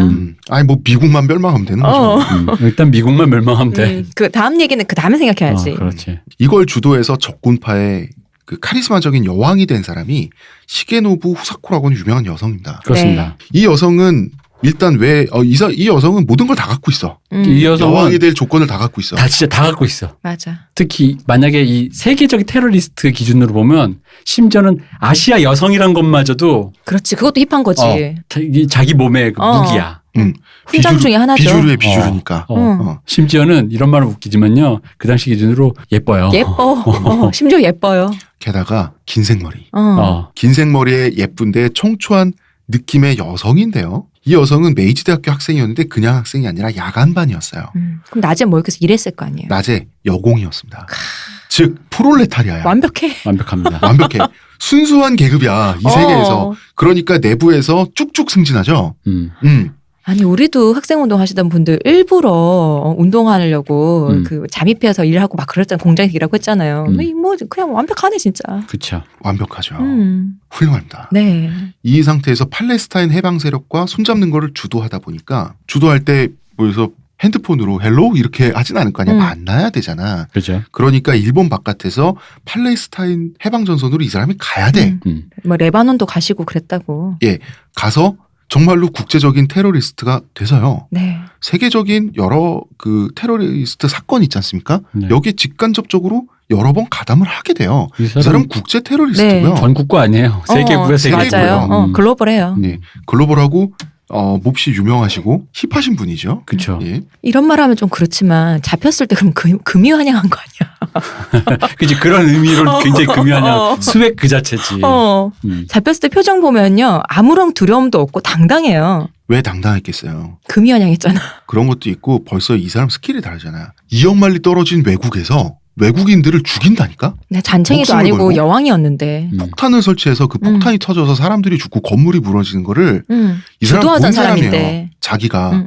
그런데 일본에 와서 왜 잡혔냐? 불신 검문으로 잡혔어요. 네. 2000년에 불신 검문에 걸렸어요. 사실은 신분을 세탁해서 몰래 왔다 갔다 했단 말이야. 네네. 그렇죠. 그래야지 적군파를 지도하니까. 2000년까지 살아남아 있다니 적군파가 놀랍다라고 하지만 그건 이제 이런 의미예요. 불신 검문에 걸려서 체포된 다음에 지금은 이제 도쿄 구치소에서 잘 지내는 중이에요. 20년형을 받으셨어요. 2001년에 감방 안에서 최고 지도자의 신분으로서 적군파의 해체를 선언했습니다. 네. 사실 이때쯤 되면 이미 해체는 실질적으로 돼 있었죠. 그런데 그래도 우리는 적군파라고 어디 가서 헛소리하는 막걸리 냄새 풍기면서 우리나라로 치면 사케 냄새 풍기면서 이런 거 더 이상 하지 말란 뜻으로 해체를 선언을 했습니다. 딸도 있어요. 네. 네. 딸을 굉장히 아꼈다 그러는데 이게 참 재밌는 게 이분 뭐 딸보다는 이런 정도 스케일이 인물이 되려면 음. 우리 왜 일부 아까 사연에서 네. 부모와의 갈등 지금 음, 얘기했잖아요. 참 그런 게 이분의 아버지가 또 되게 유별난 분이십니다. 맞아. 이분의 아버님이 굉장한 그 약간 가난하지만 그 유학자, 서당도 운영하시는 학자셨는데 굉장히 인품이 있어서 동네에서 동네에서 어른 말씀 어른으로 듣던. 엄청 유지로 떠받드시던 분인데 가난하지만. 가난하지만 그래서 뭐 동네에서 무슨 조선인들 막 왕따 시킨다고 할 때도 이분이 그러면 안 된다고 하면서 조선인도 도와주고 막 그랬던 사람이에요. 하지만 그래도 아버지 우익 세력이었거든요. 그러니까 그게 지금 이상해, 기준의 애매해. 그러니까 지금 기준의 우익의 그런 그게 아니라 개똘추가 아니라 그 사람이 그치. 그냥 꼬장꼬장하고 보수적이어서 우익으로 우리가 분류되는 생각하는 그런 거 있잖아. 유신 세력. 국가와 민족을 생각하는 보수적인 생각 정도의 그 맞아요. 합리적인 어른이었던 거죠. 그런데 이제 이 딱 봐도 자기 딸이 뭐 하는지 알 것 같잖아. 그리고 외국에 간대. 그때도 직감을 했는데도 그럴 거면 뭐가 될 거면 너 뜻을 보통 우리는 다리몽댕이를 그렇죠. 이쪽으로 가잖아요. 머리를 싹 깎아버리든지. 근데 뭐가 되려고 하던 네 뜻이 그렇다면 그 뜻을 끝까지 확실하게 더 펼쳐라. 확실하게 펼쳐라라고 그 딸의 어떤 그거를 암묵적으로 이렇게 지지를 해주는데 그걸 보면서 확실히 이 정도 스케일의 사람은 역시 집에서의 어떤 그 서포트 자체도 조금 그러니까 정신적인 서포트가 다르다. 그죠. 약간 물심양면이라기보단 이분은 사실 계룡녀에 가깝지만 그냥 태도죠. 그죠. 그 어떤 태도에서 그런 것들이 좀 더 오는 게 아닌가. 그 국제 테러 활동하면서 또 딸을 낳게 됐는데 딸은 이목구비가 또 서구적이다 보니 네. 혼혈인 거죠. 시계농부 메인가 아마 이름이 그랬던 것 같아요. 거기에 대해서 이제 또 우리 또 동아시아 사람들은 또 혼혈에 대해 약간 그러기 때문이니까 왜냐면 생각해봐 아시아를 뒤흔든 세계를 뒤흔든 테러리스트의 여왕의 딸이 뭔가 혼혈이야. 그래서 엄청난 또 구설 있잖아. 튀기네 튀기 막 이러면서 이제 믹스. 그랬더니. 일본에서 믹스라 그러죠. 그러다가 아사다 산장 사건이라고 하는 최악의 초유의 사건이 또 초유 일어나죠. 사건이 터지는. 이제 이 얘기를 하면서 이 네. 얘기를 해야 된다. 사람은 역시 넓은 데를 가야 된다. 방금 후사코 얘기하지 않습니까? 그러니까. 이게 같은 일을 해도 세계로 갔던 사람과 남아서 이렇게 남아서 계속 내몰린 사람들이 달라지죠 이게. 후사코가 국제적인 테러리스트가 되는 동안 네. 일본을 비워두게 되죠. 일본의 적군파를. 그러면은 국내에 남아있던 잔존 세력은 리더가 외국에 나갔다고 하니 그 리더가 돌아올 때까지 토벌을 잠깐 멈추고 있을게 이런 경찰이 있습니까? 계속 때려잡는 거지. 이 잔존 세력을 경찰이 가만히 둘 리가 없잖아요. 네. 쫓기고 후드려 맞고 검거되고 쫓기고 또 쫓겨서 1971년이 되면 1년 겨울이 되면 네. 산악지대에 포위된 채 갇히게 돼요. 경찰 병력이 그렇다면 여기서 될 수 있는 마지막 방법은 빨치산이 되는 것밖에 없죠. 그렇죠. 우리 그거 한번 다시 얘기해줘. 빨치산이 산 아니라 그랬잖아. 파르티자네. 파르티산. 예. 자, 이렇게 경찰의 포위에 갇혀서 고립된 네. 사람들은 29명이었어요. 이제는 심신을 단련해야 된다. 우리가 최후의 순간이 왔다 그러면서 매일 군사훈련을 실시하면서 정신적으로도 우리가 강력해져야 된다. 순수해져야 된다. 그래서 이런 걸 한 거야. 자아비판. 그리고 총화. 얘네는 총괄이라고 했어요. 자, 일본은 총괄이라고 하고 우리는 총화라고 했죠. 총화라고 하고 네, 우리 운동권에서는 그렇죠. 자본주의 사회에서는 결산이라고 하는데 뭐냐면 이렇게 자아 비판하고 반성하고 그다음에 이제 오늘 하루는 이 정도로 결산을 끝내고 내일 더 잘합시다. 요게 원래 요 정도가 총화예요. 네. 근데 이 총화가 극렬해지면 인민재판이 되잖아. 그죠. 그리고 이제 외부의 압력이 거세질수록 내부 결속은 점점 단단해지려고 노력하죠. 그죠. 순수한 사상으로도 뭉쳐야 돼. 한 명의 변절자라도 있으면 다 죽을 수 있으니 그 변절자를 색출해라라고 하는 그 내적 굉장히 폭력적인 심리가 생겨나게 되죠. 그래서 정말 내가 지도자인데 내가 보기에 이렇게 딱딱딱딱 이렇게 하고 싸울 눈에 힘이 빡 들어가 있어야지 이럴 때 말이야. 드디어 싸우다 죽게 생겼잖아. 이거 영광이라고 생각해야 하는데 우리가 마지막하고 적군파의 에센스인데 거기서 디디한 멤버들 이런 거 보면 몸이 좀 안 좋은가 보다라고 생각하는 게 정상이죠. 네. 그런데 얘네는 이미 정신이 사상이 순수하지 않아서 저 모양이다라고 하는 때까지 얘네들은 이렇게 강팍해져 있었단 말이야. 그래서 한겨울 산속에서 얼음물에 입수를 하고 이거 우리나라 사극에서 많이 나오죠. 그리고 이런 거 시키는 거야. 맞은편에 세워두고 서로 모욕하면서 따기 때리면서 이거는 진짜 일제잔재 아닌가요? 당연하지 게임인가? 이러면서 모욕적인 그 상대 비판을 하게 이거 되는 왜 우리 되게 옛날에 그 뭐 선배들한테 얘기 들으면 어릴 때 왜 초등학생 때 이런 거 시키는 선생님이 있었다고. 진짜? 진짜로. 선생님 이렇게 선생님 나이가 많은 분이지 그 당시면 그러면 근데 선생님들이 애들 둘이 이제 뭐 잘못했으면 서로 너 얘가 뭐 잘못했는지 말하라고 말 못하면은 네가 얘 쳐 이런 거 진짜 시켰다고. 아 그래? 나 얘기 몇 번 들었는데. 찾아가지 나이 들어서. 나 요즘 그런 생각하는데 나도 나 어렸을 때 마음에 안 드는 선생님들 있잖아요. 애들 때리고. 응. 요즘 돼서 무슨 생각하면 찾아갈까? 찾아가면 근데 제자가 그래도 왔으니 자기 한 건 생각 안 하고 잘 자라주었구나 하는데 네가 한 게 뭐 있다고. 형씨 바로 형씨 뭐 어디다 대고 반말이야.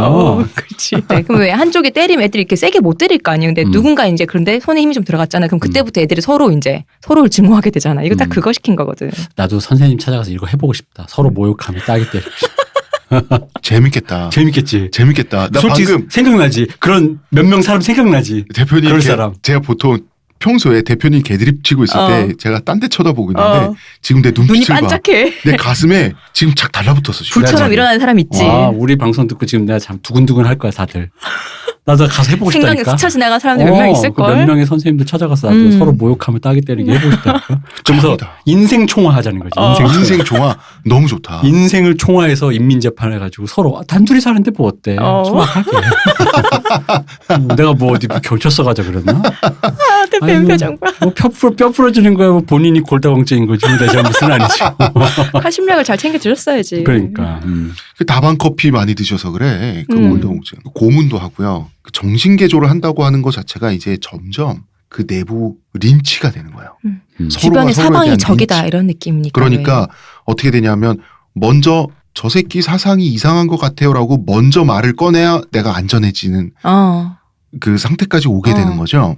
먼저 상대방을 사상성이 없는 사람으로 만들어서 그래야지 헤게모니를 한 계단이라도 올라가. 지금 29명이서 이러고 있으니 그래야지 내가 린치를 안 당할 거 아닙니까? 그러니까 점점 잔인해지고 극렬해지는 거야. 이념이 순수하지 못하다는 이유로 린치를 당하다가 12명이 죽습니다. 근데 또 생각해보면 12명이면 나머지가 몇 명이냐? 17명이잖아요.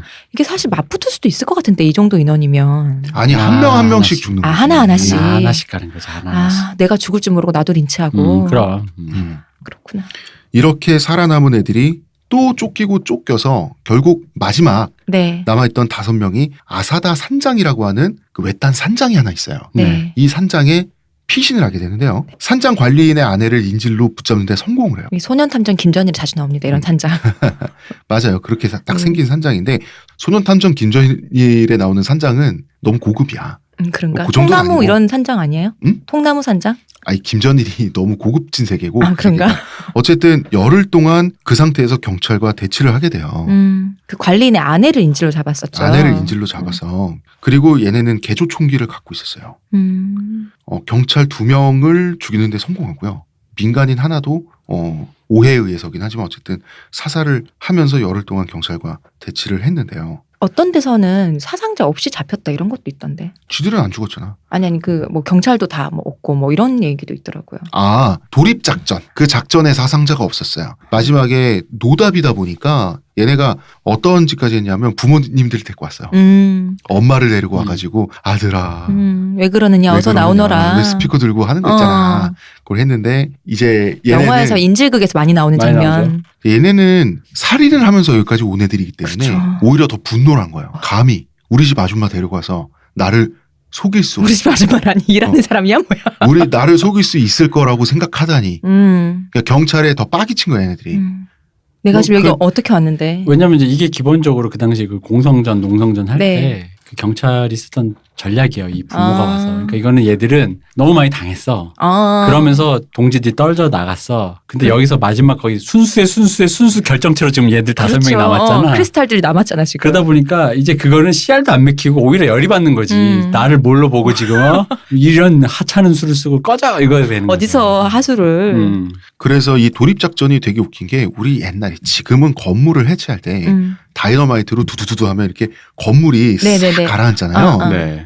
옛날에는 옛날 영화를 보면 여러분 포크레인처럼 생긴 중장비가 있는데 거기 쇠로 된 쇠공이 네. 커다란 쇠공이 쇠추가 주렁주렁 달려있죠. 달려서. 그걸로 건물을 부신단 말이야. 네, 그 반동을 이용해서. 쿵 하면 네. 다시 끼 진자 네, 운동을 네, 네. 하면서 그걸로 건물을 부시는데 그걸 갖고 온 거예요. 그걸 갖고 와서 그걸로 산장을 부셔가면서 이 개판이었어요. 그러다가 또 그거는 고장이 나요. 그 중장비는. 그 상태에서 다 부시지 못한 상태에서 경찰은 진입을 하고 그 난리통 속에서 오히려 일이 똑바로 안 되니까 인질범들이 생각하기에도 프로세스가 이상해서 사상자 없이 검거가 된 거예요. 왜냐하면 그 인질범들이 생각하기에도 저 중장비가 중간에 기능을 멈출 거라고는 아무도 생각 안 해요. 그죠? 그러다가 이제 어쩌지 검거가 된 거야. 개판이었어 당시에. 당시에 프로파일링 기술이 있나, 그 다음에 그걸 뭐라 그러죠? 네고시에이팅. 테러범이랑 협상하는 거. 그 전문 인력이 있나. 네. 일본 경찰이 당시에 개판이었단 아, 말이에요. 근데 이 당시에 대테러 뭐 이런 건 미국에도 없던 거라서. 네, 그렇지. 게다가 또 일본은 원래도 그런 게 없는 데다가 일본은 관료제다 보니까 그 의사 진행이 너무 느린 거예요. 아, 이거 올라가서 또 결제 맞아야 되고 결제 맞아야 되고 책임을 안 질 수가 없잖아. 게다가 이게 웃긴 게 도쿄 경시청이 우리로 치면 경찰청인데도 불구하고 네. 사실은 냉정하게 얘기하면요. 도쿄 지부예요. 그러다 보니까 위에서 올라오신 분이긴 한데 그럼 그런 거 있잖아. 현지 지금 이 아사마 산장이 일어난 네. 이 현지의 지금 관료들과 또 도쿄에서 온 사람 높은 사람한테 그럼 서로 그럼 대장이라 그러면 대장이 책임도 져야 되잖아. 네. 그럼 뭐 하시든가 이러면 서로 또 지들끼리 그거 알아야 돼. 네가 대장이면 네가 책임져야 돼. 요런 분위기 있잖아요. 그쪽에서 하시든가. 그러면 또 다시 또 누군가가 더 위에 있는 사람이 누가 해라 이래 해줘야 될 거 아니에요. 그러면서 의사결정과 프로세스가 뭐 개판으로 그래서 왜 돌아갔던 거죠. 일본 관료 사회에서 먼저 이 얘기를 하는 사람이 승자라 그러잖아. 지시를 기다리겠습니다.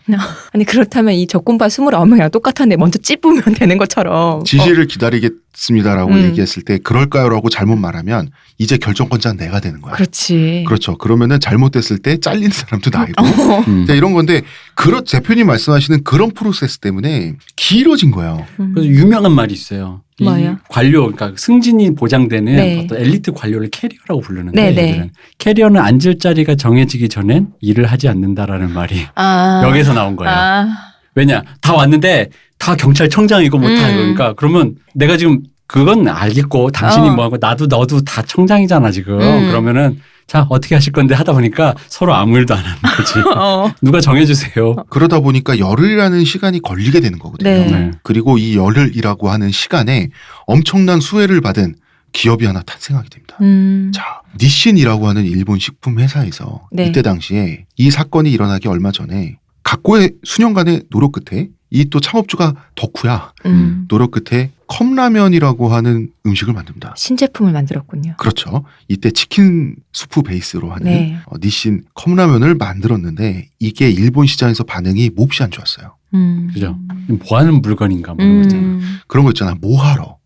그러면서 끓여 먹으면 되지. 심지어 그 홍보 대행사에서조차 이런 말을 했다 그러더라고요. 일본에 냄비 없는 집은 없다. 이 땅에 팔릴 리가 없다. 아니 냄비 없는 집이 있냐.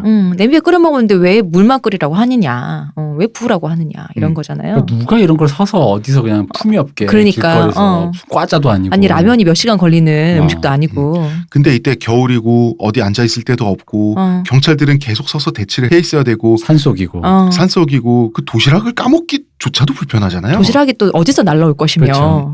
근데 컵라면은 뜨거운 물은 내가 이게 만들 수 조달할 수 있잖아요. 네. 어디서. 아니 거기 눈이라도 퍼와서 녹여도 되니까. 컵라면 자체가 엄청나게 가볍죠. 그렇죠. 그렇죠. 수송이 되는 거야. 그래서 이때 당시에 이때 시청률이 최고 89%인가? 계속해서 생중계됐다고 하더라고요. 이 현장 생중계가. 역대 3위랍니다. 근데 경찰들이 뭔가를 우물우물 먹고 있는데 이상해. 저게 뭔가 해서 봤더니 컵라면이라는 거야. 냄비 없는 집은 없지만. 이게 당시 전투식량으로 급히 조달됐던 거거든요. 보니까 누가 알았던가 컵라면이라는 인기 없는 식품이 있는데 지금 이거 일단 먹기는 간편합니다. 여기엔 지금 되겠다. 그때 봤는데 겨울에 컵라면 이러고 있으면 김 무럭무럭 올라오지 않습니까? 후루룩 맛있게 하는 먹을 거 소리도 아니야. 왠지 좀 나는 것 같고 맛있어 보이는 거야. 그지? 이게 그죠? 진짜 냄비 없는 집은 없지만 냄비 없는 현장이 있어서. 그럼. 이 컵라면이 바로 이 사건에 의해서 성공하게 됩니다. 그래가지고 엄청났고 여기에 또 웃긴 게 아까 민간인 한 명 죽었다 그랬잖아요. 네. 이 민간인 웃긴 게 뭐냐면 그 납치된 인질이냐 그게 아니라 아니잖아요. 그 이상한 사람이 자기가 대신 그러니까 인질이 되겠다 이러면서 근데 신기한 건 왜 이런 사람들도 왜 경찰들 너무 자연스럽게 경찰들을 뚫고 너 뭐야 쟤 뭐야 이러면서 들어가서 쟤 어떻게 들어갔어 하는데 들어간 거야. 어머. 들어가서 여봐 인질범 내가 대신 인질하겠다 여기까지는 좋았어요. 근데 이제 원래는 아무도 대꾸도 안 할 줄 알았는데 이상한 놈이 와서 문을 두들기니까 당신 뭐야 이렇게 딱 나왔단 말이야. 그러니까 이 사람 기준에서는 된 것 같아. 그래서 경찰을 쳐다보면서 찡긋했어. 이 새끼. 윙크를 했어. 그러니까 뭐야 이거 뿌락치야? 총을 맞았어요. 근데 웃긴 건 머리에 총을 맞았는데 그 살았어. 상태 계속 살아가지고 걸어 나왔어. 일이 잘 안 됐나 봐요. 이런 거야. 신기하잖아. 머리에 총을 맞았는데. 그리고 나서 조금 있다 기절했는데 그 뒤로 죽은 거예요. 그게 총알을 빼는 과정에서 죽었어요. 네. 세상에. 신기하지 진짜. 눈앞에서 총알을 맞았는데. 저도 신기해서 그 사람 좀 알아봤더니 그 동네에서 네. 옛날부터 술 먹고 술에 취한 상태에서 좀 헛소리하는 걸로 유명했던 사람이에요. 뭐 우리 좀 동네 계좌씨. 예, 동네 계절시 주치폭력 뭐 이런 비슷한 그냥 나쁜 사람은 아니고 동네 좀 그냥 귀엽게 봐주려고 노력하면 좀 재미난 사람일 수도 있는 그런 사람인데 정말 엄하게 죽었어요. 우리 동네에서 이렇게 큰일이 났는데 이게 얼만큼 큰일인지 체감을 못하고 에이 뭐 이런 느낌으로 가셨나 보다. 그래서 돌격 아사마 산장이라는 영화가 있는데 네. 요 영화가 이제 요 풍경을 정말 잘 보여줘요. 그리고 그 테러리스트는 절대 거의 안 나와. 이 경찰 쪽 얘기만 나와 계속. 사람들이 막 어리버리한 얘기. 그 감독이 제가 알기로 이 사람도 전공투 출신이에요. 이 사람 엄청난 좌파 출신 감독이에요. 전공투 출신으로서 전공투 최후의 전공투 진압하는 경찰 측의 시선을 또 그 담은 작품을 또 감독을 하게 되는 이런 재미난 이 불량배 문화에도 큰 영향을 끼쳤다고 하더라고요. 이 사건이요? 왜냐하면 살아서 다 검거가 됐는데 네. 원래는 살아서 잡히진 않는다. 다 죽겠다 했는데 그 건물은 부서지고 있고 그 난리통에 그게 되나 가루는 건물 부서지는 가루는 날리고 있고 그러다 다 살아서 잡혔는데 잡히기 전에 최후의 한 일이 수갑 차기 전에 최후의 한 일이 재빨리 그 입에 담배를 물고 불을 붙인 거예요 라이터로. 왜냐하면 끌려나갈 때 카메라 앞에서 좀 이렇게 건들건들하게 좀 긴장을 안 한 모습을 보여 그게 스웩이고 간지잖아. 그런데 또 이제 먹는 것도 부실하고 그러다 보니까 뭔가 그 자세가 입에 담배를 물고 머리는 좀 길어져 있고 건들건들하는 그거 있잖아. 그게 아니지. 못 먹어서 볼이 쏙 들어가서 왜 갸름해진 얼굴에 네. 약간 수염 있고 터프한 느낌으로 헝클어진 그런 뭔가 면도를 못해서인데. 면도를 못해서 그 제임스 딘 게다가 헝클어짐이 산발이 아니라 떡졌기 때문에 되게 약간 세팅된 헝클어짐 있잖아요. 네. 머리가 잘 안정돼 있는. 일부러 헝클어뜨린 것만 같은. 네. 게다가 또 보도 사진은 다 흑백이다 보니까 이런 사진을 또 흑백으로 하면 약간 멋있어 간지가 보이잖아요. 나 보여요. 떡진 건 안 보이고 이제 입에 담배는 물고 있고. 담배는 물고 있고 범죄자인데 눈빛은 또 살아 있어. 간지 있어 보이는구나. 눈빛이 살아 있어야지. 방금 잡혔는데. 방금까지 인지를 갖고 있다가. 이게 폭주족의 패션 문화에 영향을 많이 미쳤다 그러더라고요. 이 이미지 하나가.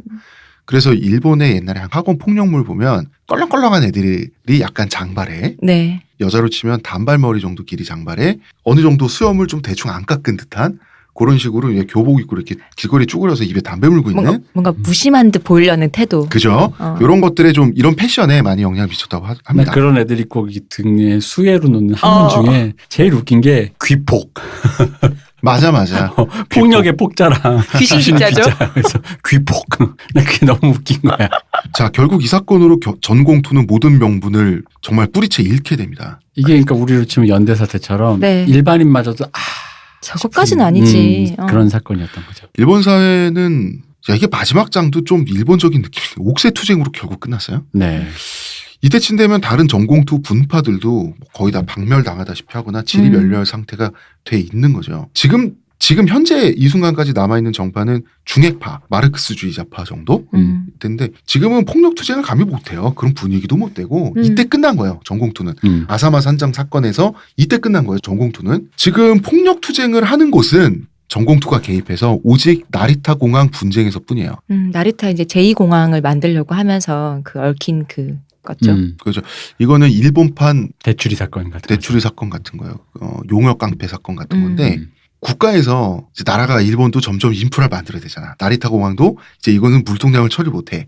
또 만들어. 나리타 제2공항을 만들겠어. 그럼 거기 원래 살던 전통적인 주민이 있어. 네. 이때 잘 소통이 되는 경우는 잘 없어요. 그렇죠. 이 주민들이 토지 수용을 해야 되니까. 네. 이 주민들이 나가줘야 돼. 국가는 최대한 적은 돈을 들이고 싶고 주민들은 삶의 터전을 뺏기기 때문에 모든 걸 송두리째 잃는 기분인데 네. 적절한 보상을 받고 싶어 하고. 그렇죠. 충분한 보상을 받고 싶어 하고 하는 과정에서 보통 공권력이 이기죠. 공권력이 이기는데 그럼 주민들이 공권력에 의해서 사실 이때 일본 정부 되게 잘못 많이 했거든요. 최후까지 살아남아서 명맥만 네. 단순히 유지하는 척만 하고 있던 전공투들이 전공투들이 와서 봐드리겠습니다. 이 왜 그랬냐면 나리타 공항 투쟁은 실패한 전공투의 마지막 존재 증명이에요. 그래도 우리가 그렇게까지 뿌리째 틀려먹은 사람은 아니다라는 거를 최후까지 보여줄 수 있는 마지막 수단이 나리타 공항 분쟁이에요. 그래서 주민들 편에 들어서 지금까지도 투쟁을 하고 있어요. 지금까지도. 근데 이게 이제 사회로부터 어느 정도 그 흔히 말하는 컨템퍼를 잃은 것처럼 사회의 네. 또 동조와 조금 거리가 멀어진 운동권들이 그럼에도 불구하고 자신의 사상적인 그것 때문에 네. 이런 현장에 이제 침투하는 것들. 그래서 사실 이게 이제 우리나라에서 NL 계열 사람들이 우익 쪽에서 흔히 말하는 전문 시위꾼이라는 의미의 사람들로 되어서 우리나라에도 있어요. 네. 요 모습을 되게 잘 묘사한, 요 정서를 잘 묘사한 게 영화는 전 별로 완성도가 있다고 생각 안 합니다만 어쨌든 묘사는 좋습니다. 이선균 씨가 주연했던 파주에서 이선균 씨가 그런 사람으로 나와요. 아. 전문 시위꾼, 이제 시대와 조금 동떨어진 옛날 운동권. 네. 그러나 과거의 방식을 버리고서는 더 이상 살아갈 수 없게 된 그죠. 그런 사람으로 나오는 거죠. 여기에서는 좀 더 진화해가지고요. 나리타 공항 분쟁. 예. 네. 여기 수제 박격포를 만드는데 성공을 해가지고요. 예. 이게 대포를 네, 뭐 설치하기까지 한 거죠. 분쟁할 때 이제 경찰 쪽에서도 막고 그런 무기를 못 들고 가게 했는데 땅에다 파묻어 놓은 거지. 무기들을 그거를 꺼내서 조립해서 막 그랬었다고. 그리고 이제 완성품 무기는 반입이나 밀반입이나 밀수가 굉장히 그 일본처럼 발달된 사회에서는 그 다 감시망이 걸리게 되죠.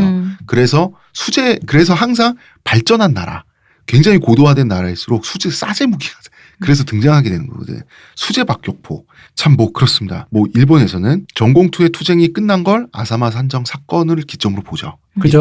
이때 멸망한 거예요. 이 모든 얘기가 여러분 1968년에서 72년까지 불과 4년 동안 벚꽃처럼 피고 진 굉장히 짧죠. 네. 그 일본인들은 꼭 최후의 그 옥새를 해. 네.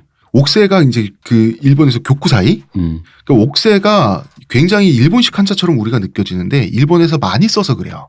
원래는 중국에서 처음 나온 단어가 맞아요. 다 있는 단어인데 옥이 부서지는 것처럼 아름답게 부서지겠다는 거거든요. 그래서 한국과 중국에서는 수비적이라기보다는 공격적인 그 운동성의 단어예요. 내가 부딪혀서 팍 깨지면서 근데 아름답게 그 모습이 지겠다는 아름다워. 얘기잖아요. 이거는 적진의 최후로 돌격을 하거나 나라에 있는 자객이 원수를 타격하고 죽는다던가 경비병들한테 그런 정도 느낌이에요. 그 안중근 의사의 의거 같은 거 네. 이런 것도 옥새 느낌이에요. 근데 이게 일본에 가면 이 단어가 자살적인 농성 투쟁의 느낌이 있어요. 그죠. 이게 뭐 아무래도 2차 대전 시절에 그랬잖아. 우리는 1억 총옥새를 한다. 그런 단어를 1억 총옥새 이런 걸 2차 대전 때 썼던 경험이 있기도 했지만 이제 일본의 역사와 전통에 좀 기인하는 부분이 있어요. 일본은 섬이기 때문에 그 봉건 영주들이 투쟁을 할 때 지잖아요. 네. 갈 데가 없어요. 그 이 땅을 탈출을 못 해요. 그렇죠. 할복 문화도 여기서 난 거예요. 할복과 옥새는 비슷한 거예요. 나가지 못하니 거기서 그냥 져야죠. 근데 지는데 비굴하게 노예가 되고 그런 상태에서 그러니까 꽃이 고문당하다가 지듯이 그냥 확 질 수 없으니 어차피 져버리는 죽을 거죠. 거라면 옥이 확 부서지면서 그 마지막 빛을 발하듯이 할복도 그나마 이왕 죽을 거 간지나게 죽겠다는 거 아니겠습니까? 그죠. 그런 거죠. 그러니까 그런 거 같아요. 동백꽃 마냥 꽃송이 채로 떨어지겠다. 이것이 아사마 산장에서도 사실 이 성격이 있었어요. 아사마 산장에서는 마지막에 이 대원들이 굉장히 흥분했어요. 5명이. 싸우다 죽을 기회를 얻었다. 그러면서 이렇게 흥분했다 그래요.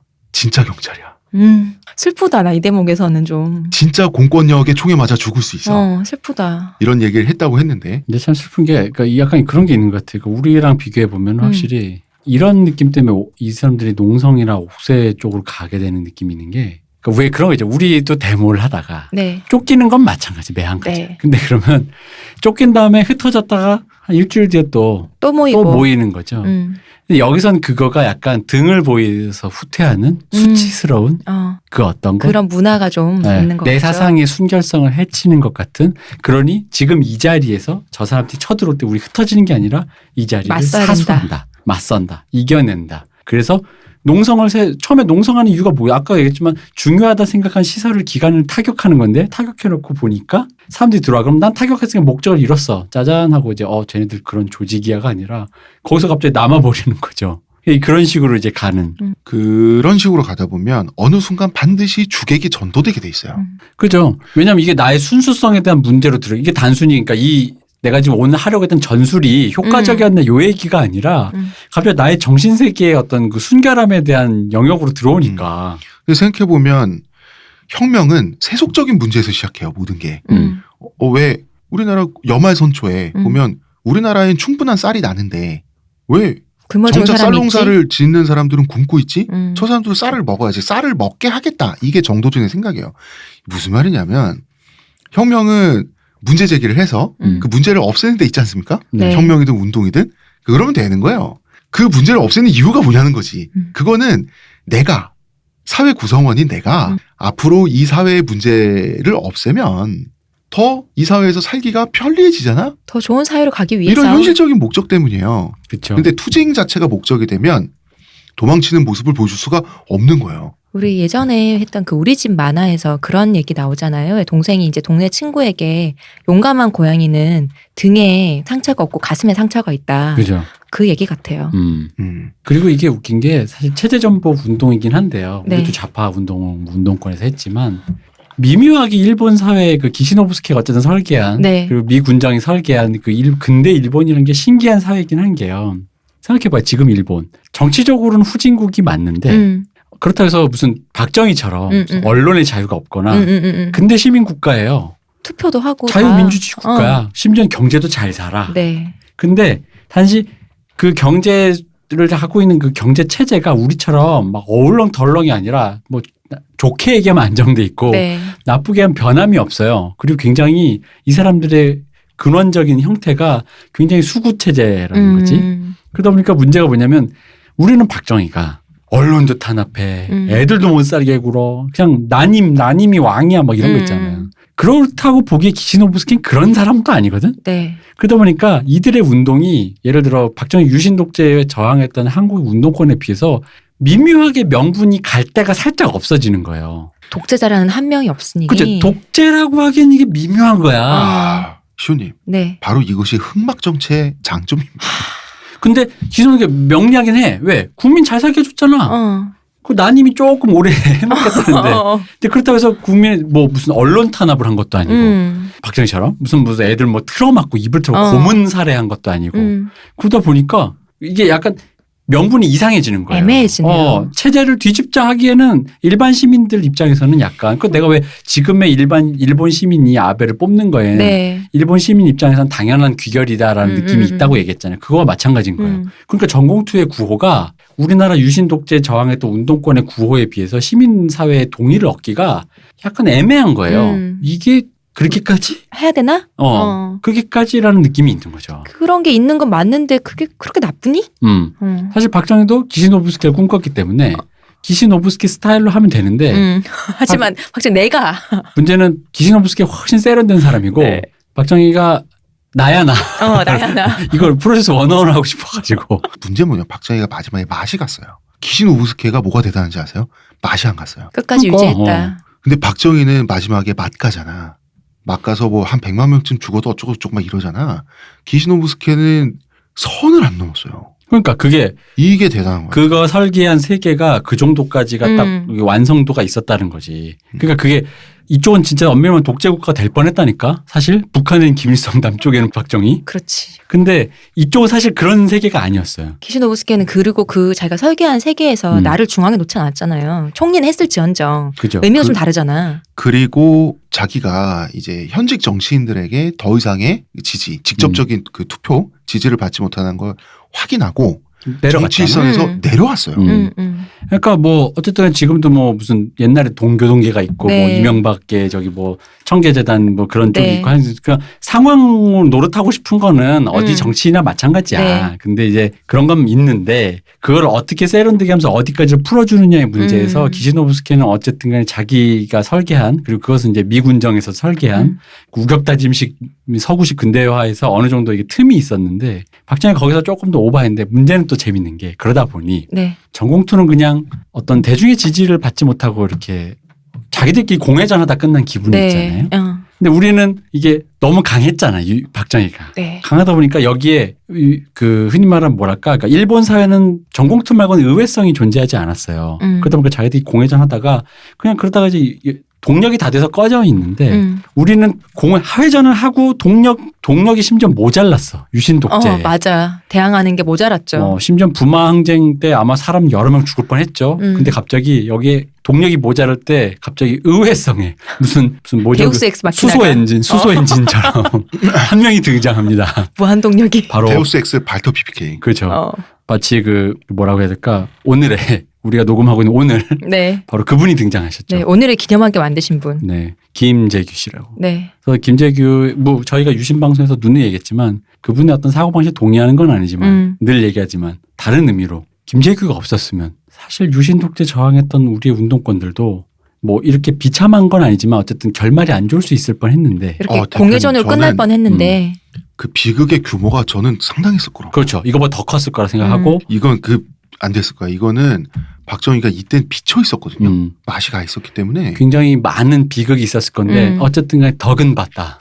맞아요. 100만 명의 목숨을 살렸다. 덕은 봤다라는 생각이 드는 덕보고 거예요. 나 이런 생각도 들어. 이때 우리가 4.19 그다음에 4.19 다음에 부마항쟁이죠. 네. 네. 만약에 부마항쟁에서 시민투쟁의 역사가 짓밟혀서 끝났다면 그 이후의 발전, 87혁명이라든지 우리가 작년에 바로 촛불혁명까지. 겪었던 촛불혁명까지 촌농혁명.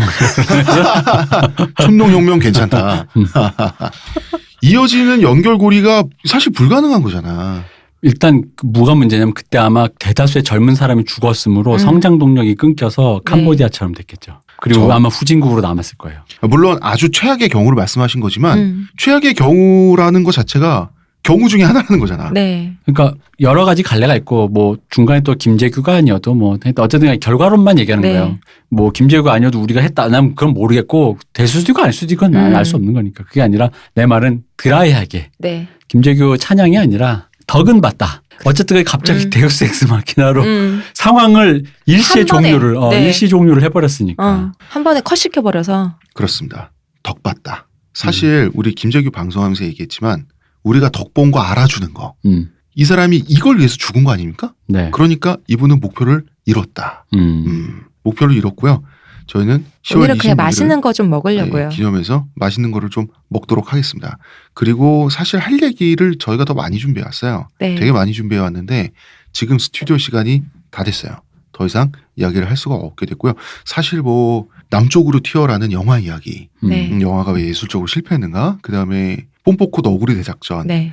그리고 다 전공투와 연결된 거잖아. 네. 그리고 전공투 이 사람들이 사회 진출에 가로막히니까 그렇죠. 서브컬처 계열, 문화계, 예술계 가가지고 일본 미술에 어떤 영향을 미쳤고 그게 우리에게는 어떤 영향을 미쳤는가. 이 전공투의 후폭풍이 사실 우리 생각보다 우리한테도 미친 영향이 있거든요.